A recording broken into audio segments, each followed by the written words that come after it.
O manto de Turim.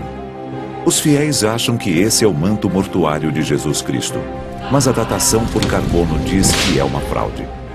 Durante décadas, os cientistas não descobriram como a imagem ensanguentada de um homem se formou sobre esse pano.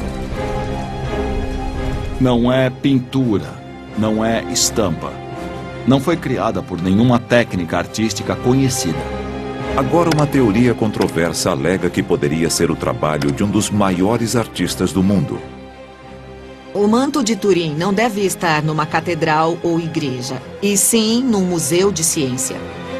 Será que as esperanças mais extraordinárias de todos os tempos seriam obra de Leonardo da Vinci? O manto de Da Vinci. A imagem desbotada e espectral de um homem torturado num lençol de linho. O tecido manchado por sangue e suor. Feridas horríveis cobrem suas costas. Há marcas de perfuração nas mãos e no peito. E um círculo de sangue coroa sua cabeça.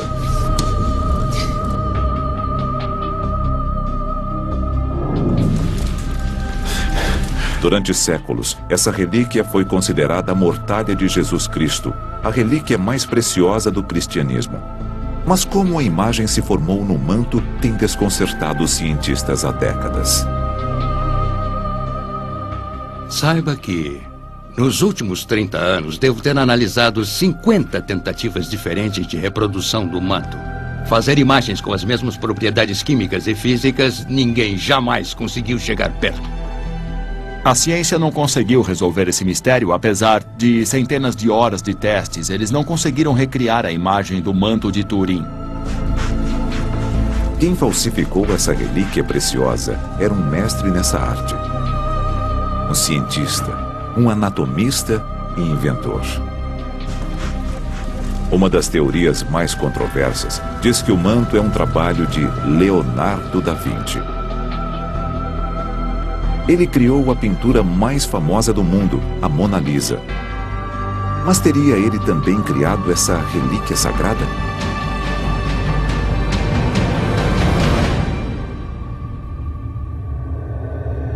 Um dos relatos escritos mais antigos sobre o manto foi encontrado na igreja de Liré, em Paris, na França, por volta de 1353. Hoje o manto está lacrado numa câmara de vidro à prova de bala na Catedral de Turim, na Itália, oculto sob esse tecido. Embora não possam vê-lo, milhares de peregrinos ainda se reúnem nessa igreja para orar diante do que acreditam ser a mortalha de Jesus Cristo ensopada com seu sangue sagrado.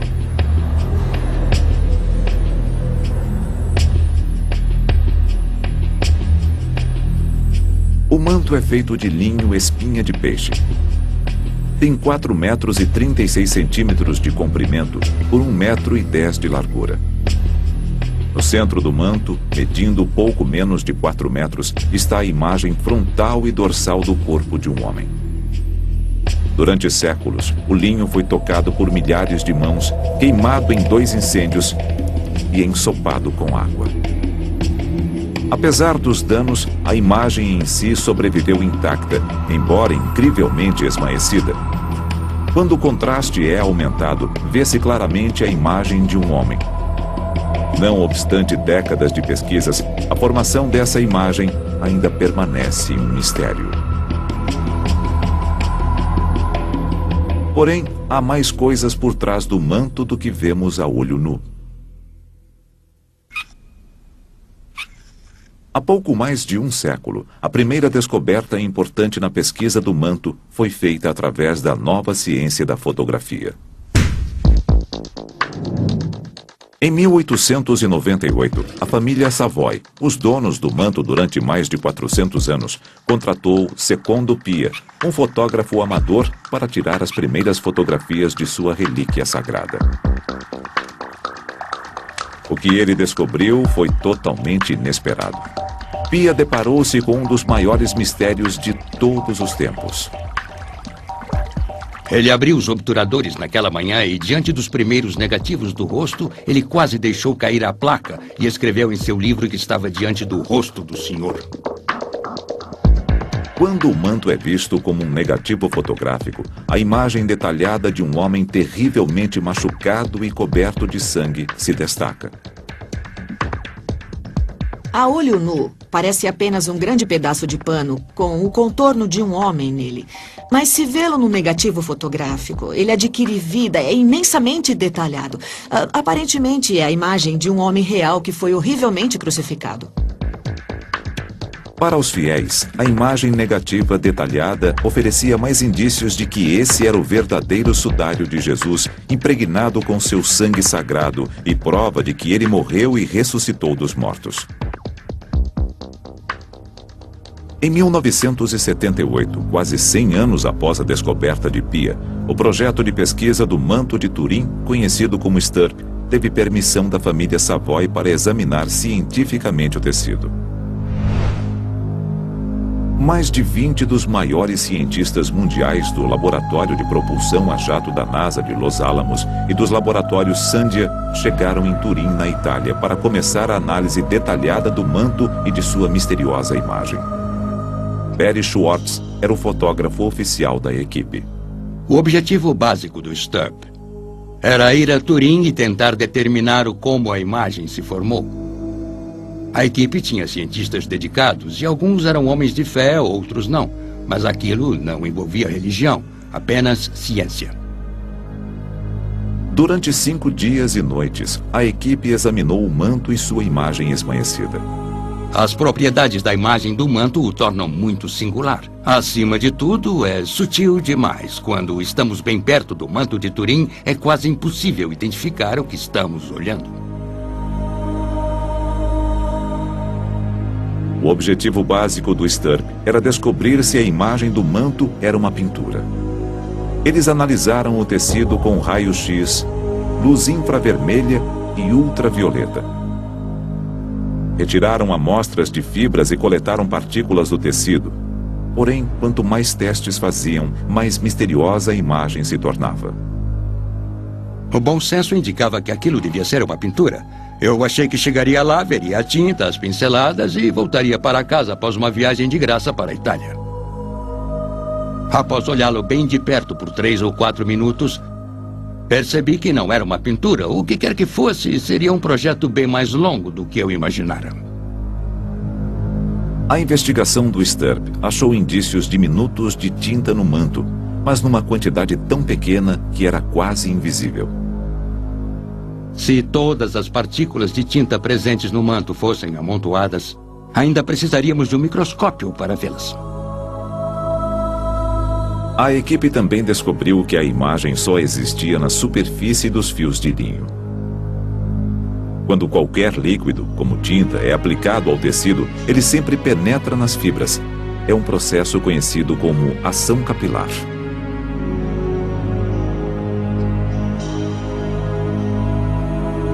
Mas isso não ocorreu. A imagem não fora pintada. Como a imagem só abrangia as fibras superiores, os cientistas acharam que ela pudesse ter sido queimada no tecido. Para testar a teoria, o grupo analisou o manto com uma câmera ultravioleta. O linho chamuscado fluoresce sob certos tipos de fotografia com luz fluorescente. Quando fotografamos o manto com a fotografia UV, todos os chamuscados fluoresceram exatamente como esperávamos. A imagem não. Isso porque, e eu digo isso com toda a confiança, o manto não resulta do aquecimento do linho e das áreas da imagem. As marcas chamuscadas feitas pelos 2 incêndios reluziram, mas a imagem do homem não. Isso revelou aos cientistas que a imagem não fora feita pelo calor. Se a imagem no manto não fora feita por calor, tinta ou qualquer pigmento e só existia no topo das fibras, como foi feita? Apesar das centenas de horas de testes, o STURP não descobriu a resposta. O nosso propósito inicial era ir a Turim e determinar como a imagem se formara no tecido, mas apesar disso tudo, não pudemos responder essa questão. Embora os investigadores não pudessem identificar como a imagem fora feita, eles sabiam que a datação por carbono lhes diria quando o pano fora tecido. Em 1988, o Vaticano permitiu que um pedaço do manto, um quadrado de 10 centímetros, fosse cortado do canto esquerdo. O tecido foi dividido e enviado a 3 laboratórios independentes que fazem datação por carbono, no Arizona, em Zurique, na Suíça, e em Oxford, na Inglaterra. A datação por carbono numa relíquia tão sagrada era algo muito controverso, pois o processo destrói as amostras. 6 meses depois, os resultados foram anunciados. Eles causaram um furor internacional. Os 3 laboratórios chegaram à mesma conclusão.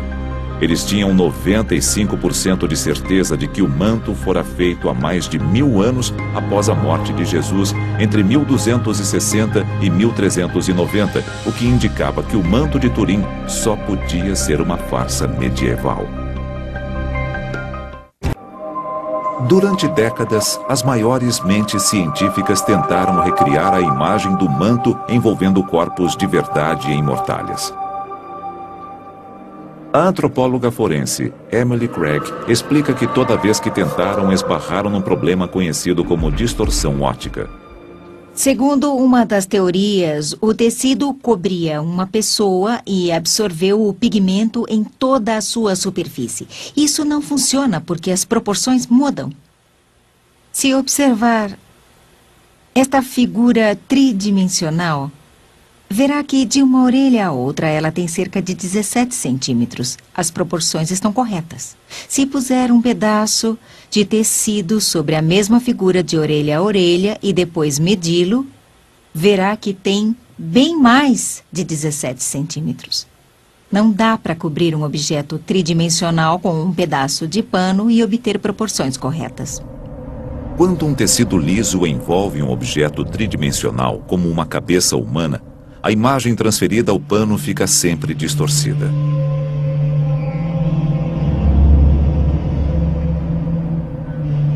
As orelhas ficam tão espaçadas que o rosto parece inflado e inumano, bem diferente da imagem do manto.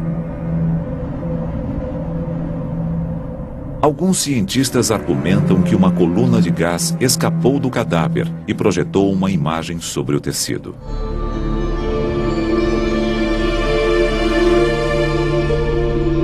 As partes do corpo mais próximas do pano, como a ponta do nariz, a testa e a barba, deixaram as marcas mais escuras. Essa teoria da projeção poderia explicar como a imagem da parte frontal se formou no manto. Mas e quanto à imagem de seu dorso? As costas do homem deviam estar em contato direto com o pano e todo o seu peso pressionado contra o linho. Isso deveria fazer toda a imagem dorsal parecer um bloco compacto de cor. No entanto, a imagem das costas do homem não é mais escura que a imagem frontal. A imagem do corpo do homem é tão perfeita que parece ter sido criada para exibição. Se isso for verdade, deve ser o trabalho de um falsário extraordinário, um mestre de sua arte. A ideia era fazer parecer que o manto havia coberto o corpo de Jesus. E conseguiram. É brilhante. Mas quem teria a habilidade para criar uma imagem tão convincente de Cristo? Uma imagem tão boa que levou os peritos forenses a achar que era de um homem de verdade. O impostor do manto devia ser um herege. Alguém que não temia forjar o sangue sagrado e redentor de Jesus.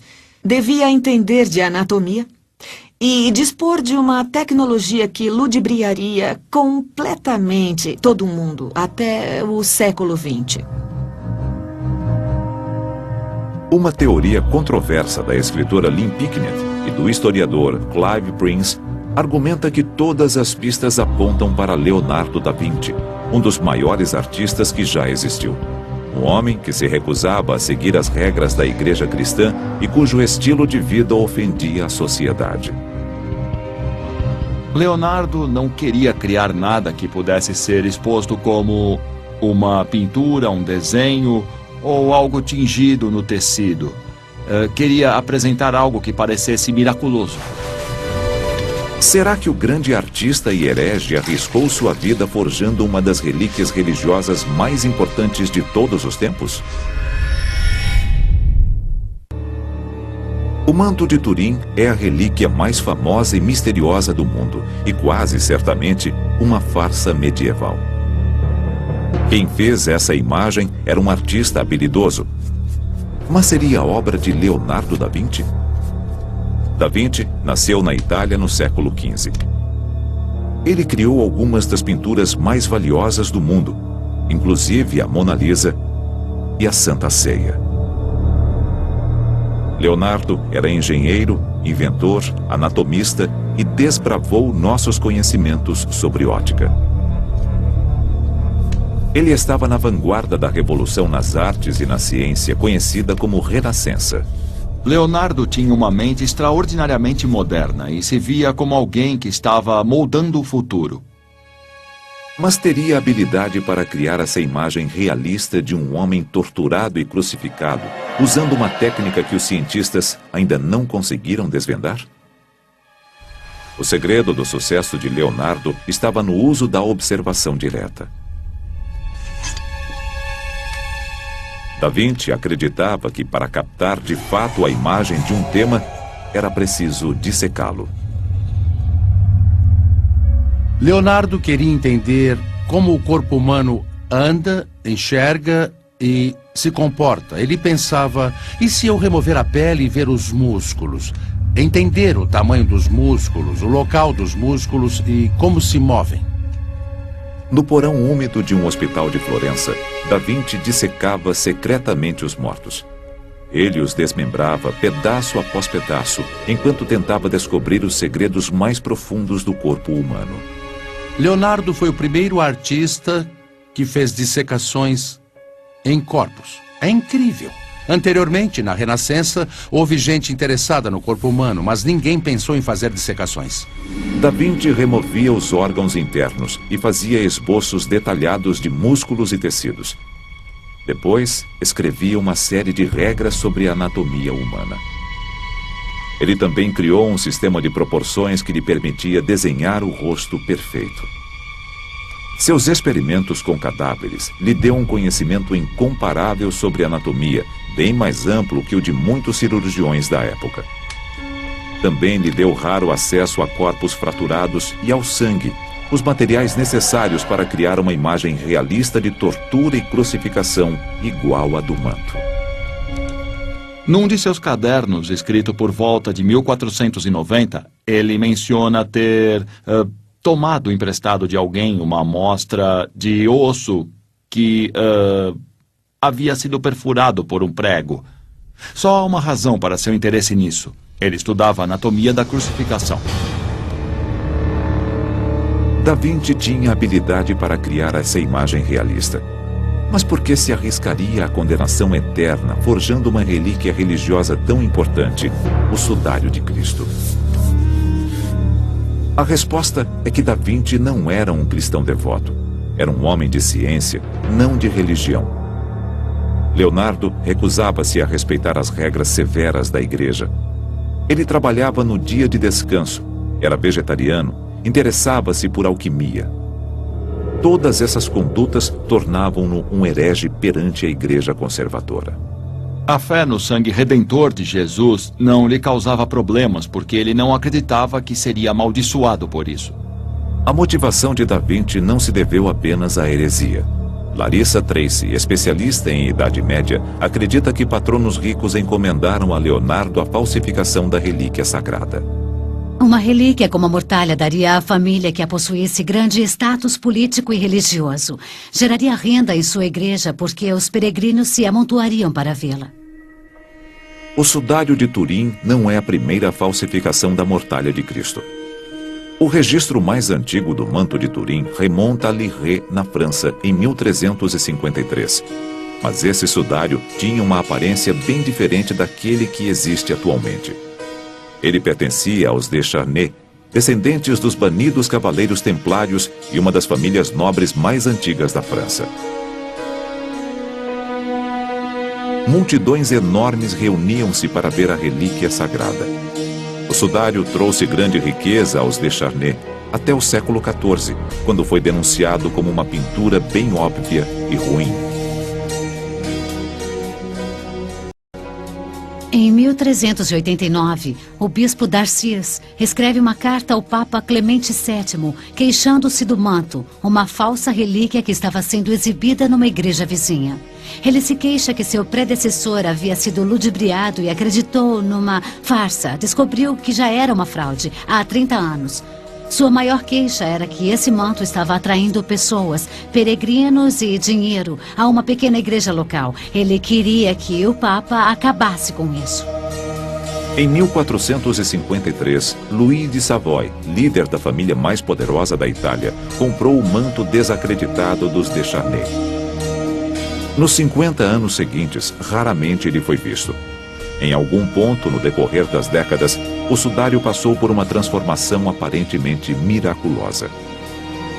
Quando reapareceu, não era mais visto como uma óbvia fraude pintada. O manto de Turim foi louvado como uma verdadeira relíquia sagrada. Até o Papa declarou genuíno. Não foram só as atitudes que mudaram em relação ao manto, o próprio manto havia mudado. Apresentaram uma versão nova, melhorada. O manto novo e melhorado pode ter sido feito quando a fraude anterior estava escondida no final do século XV, uma época em que Leonardo estava no auge de sua arte criativa. Será que Da Vinci e os poderosos Savoy conspiraram para ludibriar o mundo?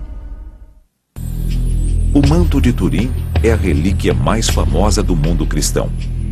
Mas registros históricos sugerem que essa é uma versão nova e melhorada de um manto bem mais antigo, o que foi denunciado como uma fraude pintada no século XIV. É possível que o manto atual não seja o mesmo que apareceu em Lirey. A sugestão é que talvez outro manto tenha sido criado para substituir o anterior. Seria bem possível refazer uma relíquia, principalmente se essa relíquia estiver bem escondida há muitos anos. Será que os novos donos do manto, os Savoy, recorreram ao maior artista de toda a Itália para fraudar uma versão de aparência mais autêntica? Da Vinci tinha a perícia necessária. Ele sabia bastante sobre anatomia e sobre a estrutura física e muscular do corpo. Ele tinha todas as ferramentas para criar uma imagem como a do manto. Leonardo trabalhava para muitas das famílias mais ricas da Itália. Na Biblioteca Real de Florença, há indícios que o ligam diretamente ao Savoy. Acredita-se que esse desenho seja um autorretrato de Da Vinci. Pertencia ao Savoy, assim como o manto de Turim. Se os Savoy encomendaram a Leonardo que forjasse uma relíquia de aparência mais autêntica, isso não era nada novo. A falsificação de relíquias, infelizmente, era muito comum na Idade Média. No final do século XIV, quando o manto de Turim apareceu na França, havia uma cultura muito difundida de corrupção eclesiástica. As relíquias atraíam multidões de peregrinos, bem como seu dinheiro. As mais lucrativas eram as que estavam diretamente relacionadas ao corpo de Cristo. Nós temos as aparas das unhas dos pés de Cristo, há pedaços e lascas da cruz sagrada, milhares de pedaços da Santa Cruz. Temos o prepúcio sagrado. Houve pelo menos 4 mantos diferentes na Idade Média que supostamente eram o manto fúnebre de Cristo. O manto de Turim é o único que tem uma imagem. Mas o manto de Turim foi considerado a relíquia suprema porque, se fosse genuína, era um elo físico com o corpo torturado e crucificado de Cristo. Um sudário que ele descartou ao ressuscitar. Ter, sabe, a imagem de corpo inteiro de Jesus, supostamente, e coberta com seu sangue sagrado e redentor, seria o máximo. Não poderia haver melhor relíquia que essa. Curvem-se e venerem o Savoy.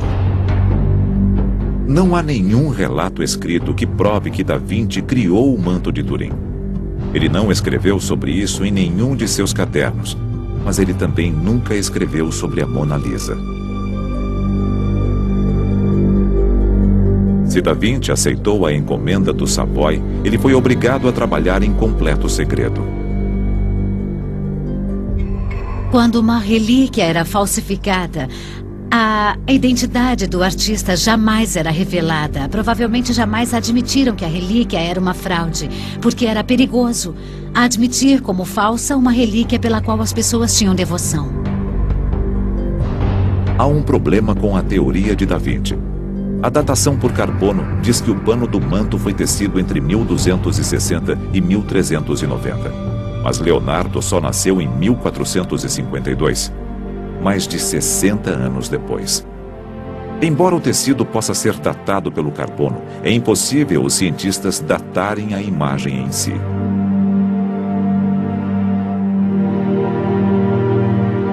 Mas é bem provável que, se Da Vinci estivesse tentando recriar um sudário de 1000 anos, ele não teria usado um pedaço de pano diretamente do tear. Ele teria achado um tecido que parecesse antigo. Da Vinci estava no local perfeito. Florença era um grande centro de comércio na época de Leonardo. Teria sido relativamente fácil para alguém como ele arranjar um tecido antigo. Nos últimos 40 anos, os cientistas tentaram e não conseguiram descobrir como foi feita a imagem do manto de Turim. O fluxo sanguíneo e as feridas pareciam corresponder às do homem que foi espancado, açoitado e crucificado. Mas a antropóloga forense Emily Craig acha que a forma e as dimensões do corpo revelam a imagem como sendo uma farsa. Anatomicamente não está correta. Os braços são longos demais, os dedos também. A cabeça e o rosto não estão em proporção com o resto do corpo. A frente e as costas têm alturas diferentes. Como antropóloga, posso garantir que as pessoas têm a mesma altura, sejam vistas de frente ou de costas. Todos que tentam explicar as proporções dos braços atribuem isso ao rigor mortis e ao fato de o corpo estar dobrado, mas não confere, está errado. Essas imperfeições intrigaram o historiador de arte Nicholas Allen. Ele estuda o manto desde que saíram os resultados da datação por carbono há mais de 2 décadas. Em vez de tentar descobrir como o manto foi feito, os cientistas logo descartaram como uma fraude qualquer. Mas isso não me satisfez. Como ele foi feito? Decidi descobrir como ele foi feito. Allen acredita que a chave desse mistério está nas estranhas dimensões do homem. Após mais de 20 anos de pesquisa, Allen desenvolveu uma teoria que explica essas distorções. Ele acha que o sudário é a primeira fotografia do mundo. Se observar o manto de Turim como ele aparece a olho nu, verá uma imagem negativa de um ser humano. Se tirar outra fotografia dele, obterá uma imagem positiva daquele ser humano, ou seja, o manto funciona como um negativo. Isso é um forte indício de que foi feito fotograficamente.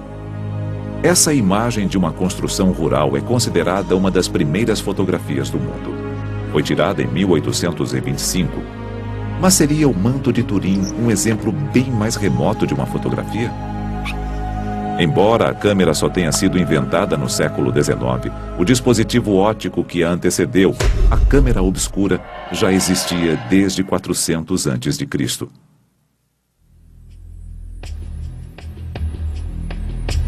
Para testar sua teoria, Allen decidiu recriar a imagem do manto construindo uma câmera obscura.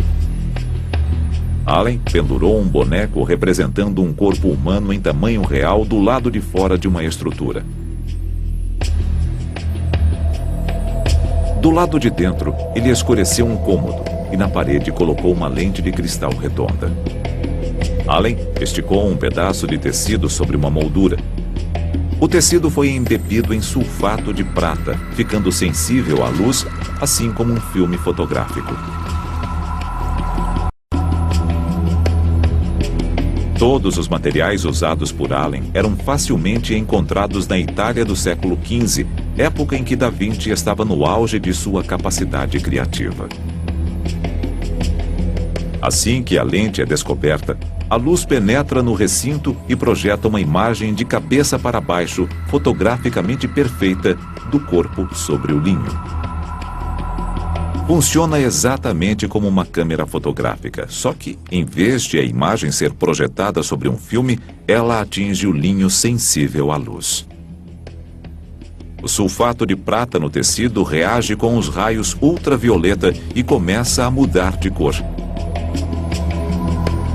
Uma imagem permanente do boneco queima lentamente no tecido. Pode-se dizer que a imagem é feita por um tipo de chamuscamento. Mas isso não resulta do calor, e sim de uma reação química. O processo pode levar até 3 dias para formar uma imagem. Quando a lente é coberta e a luz acesa, a imagem projetada desaparece, exibindo apenas um leve chamuscado. Mas quando o tecido é fotografado, o negativo revela uma imagem detalhada do corpo de um homem, assim como no manto. Quando obtive a primeira imagem no início dos anos 90, fiquei muito empolgado porque todo o meu esforço compensara. Allen acredita que a imagem do manto foi obtida através de uma série de lentes e 3 exposições separadas sobre um pedaço de linho. Uma para a frente do corpo, uma para as costas e uma imagem mais detalhada da cabeça. Isso explicaria por que a cabeça parece ser muito pequena para o corpo e também porque as imagens frontal e dorsal não têm o mesmo tamanho. É bem difícil combinar a imagem separada da cabeça de um modelo com a de um corpo numa fase posterior. Se a pessoa usar apenas a vista sem nenhum equipamento de medição, com certeza haverá uma certa discrepância. Assim que a imagem foi queimada no tecido, Allen acha que o artista usou sangue humano de verdade para reproduzir as feridas da tortura e da crucificação. Allen quer que os investigadores reexaminem o manto. Ele crê que o linho ainda possa conter um vestígio diminuto de sulfato de prata. Se fizessem esse teste, teríamos uma resposta definitiva para esse suposto mistério. Porque se houver prata impregnada no linho a nível molecular, a hipótese fotográfica estaria finalmente consolidada. Se Allen estiver certo e a imagem no manto de Turim tiver sido feita através de uma câmera obscura, então Leonardo da Vinci seria o homem qualificado para estar por trás da lente. Da Vinci era fascinado por luz e lentes, e seu caderno traz um dos desenhos mais antigos, bem como descrições de uma câmera obscura. Ele mostra a luz passando através de uma lente, sua inversão e projeção sobre um plano achatado. Deu a isso o nome de óculos artificialis, ou olho artificial. Se alguém tinha capacidade e perícia para trabalhar com uma câmera obscura ou qualquer técnica fotográfica primitiva, era Leonardo da Vinci. Picnic acha que Leonardo não se deteria diante de nada para obter uma imagem realista de um homem torturado e crucificado. Quando observamos o homem no manto, não vemos só uma imagem pintada, porque não é uma pintura. Observamos a fotografia de um homem crucificado. Leonardo pegou um corpo de uma série de corpos que ele dissecava para sua pesquisa anatômica e realmente o crucificou. O corpo do manto pode ser um dos muitos cadáveres que Leonardo dissecou. Mas e quanto ao rosto? Achar o rosto perfeito para Cristo entre os corpos putrefatos no necrotério seria quase impossível. Então, que rosto o artista e mestre em proporções humanas usou como modelo de Cristo? O rosto no tecido tornou-se a imagem universal e eterna de Jesus Cristo. Antes do manto de Turim, Jesus foi representado de várias formas diferentes. Algumas imagens mostram-no sem barba, e outras bem de frente. Em algumas, ele tem cabelos louros. em outras, cabelos curtos. O manto de Turim fixou de forma permanente a imagem de Cristo na mente das pessoas. Quem criou essa imagem dispôs-se a criar um rosto que as pessoas acreditariam ser o do Filho de Deus. Mas quem é esse homem? Em 1987, Lillian Schwartz, designer gráfico dos laboratórios Bell, tirou uma série de medidas científicas e detalhadas de 2 rostos. Um foi o da Mona Lisa, pintura de Da Vinci. O outro foi de um autorretrato de Leonardo, já idoso. Quando Schwartz comparou as imagens, ela fez uma descoberta que abalou o mundo das artes. Eu vi surgir essa imagem. Metade era Leonardo e metade Mona Lisa. Na parte superior da cabeça, a linha dos cabelos combinava. E, ao descer lentamente, os olhos estavam alinhados. Mal me contive quando chegou à ponta do nariz. Aí eu gritei. Surpreendentemente, os 2 rostos combinavam de forma perfeita. Todos os rostos humanos são singulares. Assim como os flocos de neve, não há 2 iguais. Essa correspondência convenceu Schwartz de que Da Vinci deve ter usado seu próprio rosto como modelo para a Mona Lisa. Para testar sua descoberta, ela obteve medidas detalhadas de traços importantes dos 2 rostos. O canto interno dos olhos, a área perto do nariz, a distância entre o centro dos olhos, o comprimento do nariz e a área acima dos olhos, conhecida como crista suborbital. Mais uma vez, as proporções dos rostos combinavam perfeitamente. A descoberta foi revolucionária. Se Da Vinci teve a audácia de usar seu próprio rosto para a bela Mona Lisa, não poderia tê-lo usado como modelo na imagem do manto?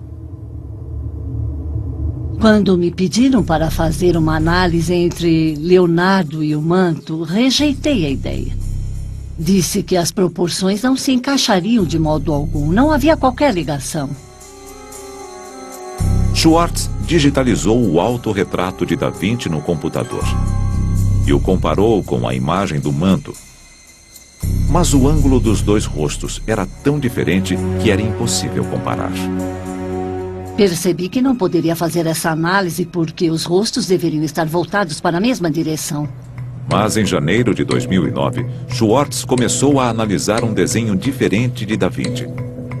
Esse estudo do rosto de um homem é apenas um dos milhares que Da Vinci fez explorando as proporções faciais. Ele era obcecado por achar a fórmula do rosto perfeito. Quando Schwartz mediu os traços principais desse esboço e os comparou com as medidas tiradas do manto, ela ficou chocada com os resultados. Eu obtive essa imagem que Leonardo havia desenhado, mostrando suas proporções num rosto. Achei que não descobriria nada apenas olhando para elas. Então ajustei as medidas e seccionei as 2 imagens para ver o que obteria. Para a surpresa de Schwartz, as proporções dos 2 rostos combinavam perfeitamente. Os olhos estavam alinhados e dava quase para perceber o topo da cabeça em torno da cabeça do manto. Continuei achando que era impossível, mas as extremidades, as bocas, mais uma vez, combinavam. Fiquei muito empolgada. Descobrir uma coisa dessas faz com que eu me sinta muito, muito bem. Schwartz não sabe quem criou a imagem do homem no manto, mas pode provar que quem fez isso deve ter usado o sistema de proporções de Da Vinci. Não tenho nenhuma dúvida, após todos os estudos que fiz nas últimas semanas, que as proporções mencionadas por Leonardo foram usadas para criar o desenho do rosto do manto. Havia mais surpresas reservadas para Schwartz. Essa pintura mostra o Salvator Mundi, que alguns historiadores de arte acreditam ser um retrato de Leonardo da Vinci quando jovem. Ao comparar essa imagem com a do manto, Schwartz descobriu uma combinação quase perfeita. Fiquei impressionada. A correspondência era inacreditável. Era semelhante demais. A ponta do nariz e o centro dos olhos, que são muito importantes, combinam. Essa correspondência indica a Schwartz que os dois rostos devem pertencer à mesma pessoa. Será que a imagem misteriosa no manto que fascina o mundo há séculos seria um retrato de Leonardo da Vinci? A imagem do rosto do homem no manto e o rosto do Salvator Mundi combinam exatamente em todos os sentidos. E foi assustador, e foi incrível, e acho que foi a coisa mais empolgante que já me aconteceu. É a conexão que procurávamos para provar a conexão entre Leonardo e o manto, mas também superficialmente é algo que não esperávamos, porque se você observar as duas imagens, elas não se parecem. Mas ao submetê-las a teste, descobre-se que são absolutamente precisas. O Salvator Mundi é quase uma assinatura de Leonardo no manto. Lynn Picknett e Clive Prince acham que o mestre da Renascença fez um molde de seu próprio rosto e depois o fotografou. Leonardo é o rosto da Mona Lisa, a mulher mais linda do mundo. E o rosto no manto de Turim, o rosto do Filho de Deus. Eu creio que sua intenção foi legar duas grandes piadas à posteridade, e foram piadas bem-sucedidas durante 500 anos. Se Leonardo pudesse saber que 500 anos após sua morte, gerações de peregrinos ainda fazem o sinal da cruz diante de sua imagem, creio que teria rido bastante e sentiria que conseguira realizar o que havia se proposto. As dissecções de Leonardo deram-lhe acesso a corpos mortos e sangue. Sua fascinação pela luz e lentes podem ter gerado uma técnica fotográfica. Juntando isso à sua audácia e ambição, Da Vinci teve todas as oportunidades para criar essa relíquia forjada, a fraude mais escandalosa de todos os tempos. Quando vejo o manto de Turim, ainda sinto um certo assombro, mas é um assombro pela ciência que há por trás dele, o método pelo qual foi criado, a engenhosidade envolvida nisso. A coisa mais importante para entender Leonardo da Vinci envolve a fome que ele tinha por deixar algo para o futuro, deixar sua marca no futuro. Enfim, não só em nome da arte ou da ciência em si, mas por causa do seu ego. Atualmente, o manto de Turim está escondido, protegido de olhos curiosos. A Igreja Católica não permite mais testes científicos. Até que permitam mais análises, essa imagem continuará a ser um dos mistérios mais fascinantes e duradouros da nossa época. Mas, sejam quais forem as teorias futuras, elas terão de explicar por que o rosto no manto e o rosto nessa pintura de 500 anos são quase idênticos.